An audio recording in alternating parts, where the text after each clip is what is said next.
عزیز علیہ ما عنتم حریص علیکم بالمؤمنین رؤوف رحیم۔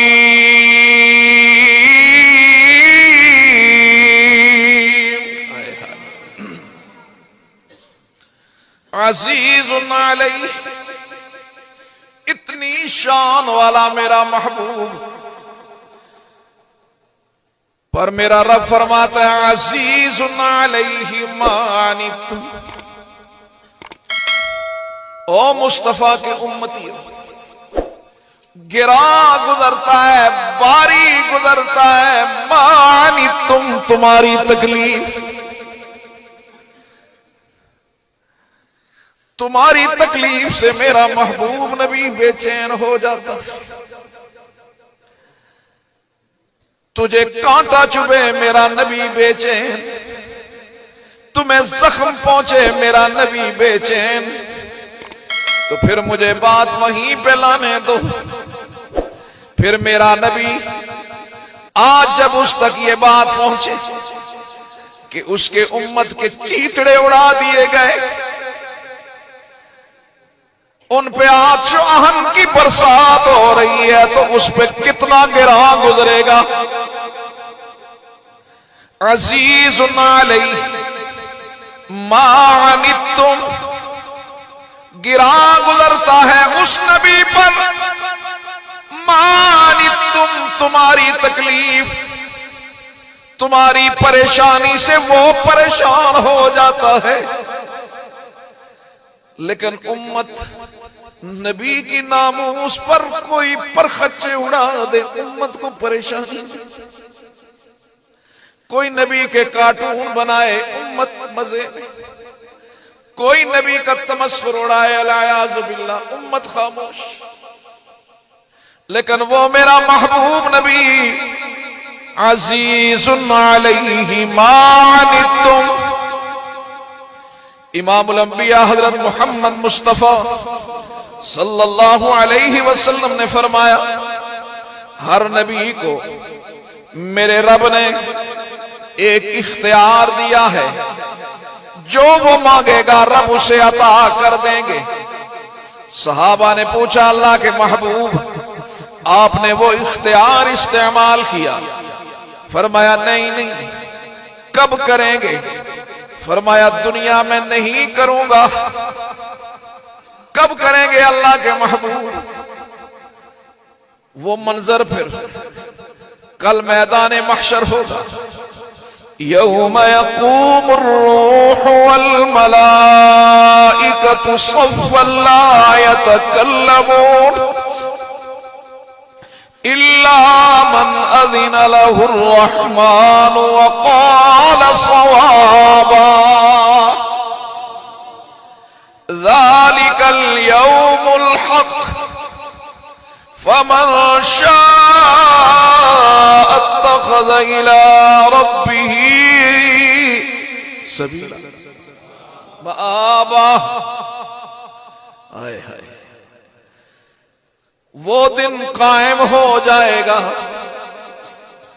ملائکہ صف باندھے کھڑے ہوں گے، سید الملائکہ جناب جبریل امین بھی خاموش ہوگا، بول نہیں سکے گا۔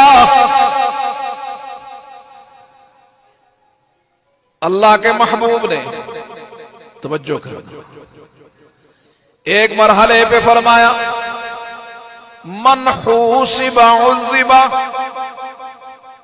جس کا حساب کتاب شروع ہو گیا وہ عذاب میں پڑ جائے گا، جس کا مناقشہ شروع ہو گیا وہ بچ نہیں سکے گا۔ ام المؤمنین سیدہ عائشہ رضی اللہ تعالی عنہا عرض کرنے لگی، اللہ کے محبوب، قرآن تو کہتا ہے فَسَوْفَ يُحَاسِبُ حِسَابًا يَسِيرًا، کہ ان کے لیے تو بڑا آسان حساب ہوگا۔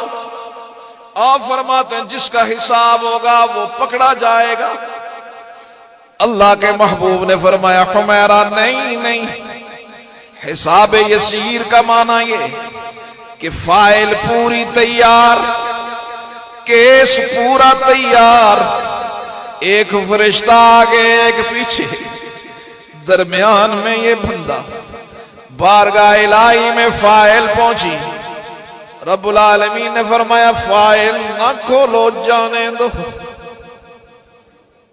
عرض، اس کو عرض کیا، فائل پیش ہوئی، کہاں کھولو نہیں، جانے دو۔ ایسے میں اسی لائن میں کچھ لوگ بڑھیں گے، حکم آئے گا فقفوہ، روک لو انہیں، فقفوہ، روک لو انہیں۔ آج تمہیں کسی چوکی پہ پولیس والا روک لے پریشان ہو جائے، جب کائنات کا خالق مالک روک دے گا فقفوہ، روکو انہیں، انہم مسئولون، ان سے آج ہم پوچھتے ہیں۔ یا رب العالمین ہمیں ان میں شمار نہ کر۔ یا اللہ رات کا یہ پہر ہے، یہ معصوم حفاظ کا مجمع ہے، یہ خاص علماء کا مجمع ہے، یا اللہ ہمیں ان میں رکھنا جو بغیر حساب کتاب میں جنت والے۔ اللہ کے محبوب نے فرمایا ایسے میں میری امت کے گناہگار بھی ہوں گے، حکم آئے گا خذوہ فغلوہ، پکڑ لو انہیں اور بیڑیوں میں جکڑ لو۔ ایک ایک گناہگار پر 70,000 ملائکہ ٹوٹ پڑیں گے، بیڑیوں میں جکڑا گیا، گھسیٹا جانے لگا۔ آج ماں نے بھی منہ موڑ لیا، باپ نے بھی منہ موڑ لیا، بھائیوں نے بھی منہ موڑ لیا، اور اللہ کے محبوب عرش الہی کے سامنے جھک کر کہتے ہیں میرے اللہ، میرے دندان شہید ہو گئے، میں نے وہ اختیار استعمال نہیں کیا، طائف میں میرا بدن لہو لہان ہو گیا، میں نے وہ اختیار استعمال نہیں کیا، میرے ربا میری اولاد میرے ہاتھوں جان دے گی، میں نے وہ اختیار استعمال نہیں کیا۔ کیوں؟ اس لیے کہ میرے ربا مصطفیٰ اپنے سینے پہ لگنے والے زخم کو تو برداشت کر سکتا ہے، لیکن اپنے امتی کی تکلیف برداشت نہیں ہوتی۔ میرے ربا میں اختیار استعمال کر رہا ہوں، میرے ان گناہگار امتیوں کی جہنم کو جنت سے بدل دے۔ آئے ہائے میرے قابل احترام بھائی، وہ نبی مکرم، وہ نبی محتشم تیرے لیے میرے لیے اتنا بے چین ہے، اتنا بے قرار ہے، لیکن یہ امتی کیسا، یہ اس پہ دن میں درود و سلام پڑھتے ہوئے عاجز، یہ امتی کیسا، یہ اس نبی کی شکل بنانے سے عاجز، یہ امتی کیسا، اس نبی کی تعلیمات دلوانے سے عاجز، یہ امتی کیسا، یہ اس امت کو جسد واحد سمجھنے سے قاصر، یہ امتی کیسا، اس نبی کے نظام حکومت کو آگے بڑھانے سے قاصر۔ میرے قابل احترام دوست، آج کچھ بھی نہیں ہے ہمارے پلے، اگر کوئی ہے تو ایک اللہ کے فضل کا سہارا، دوسرا مصطفیٰ کی شفاعت کا سہارا۔ اگر یہ دو سہارے چھن گئے بتاؤ کہاں جائیں گے؟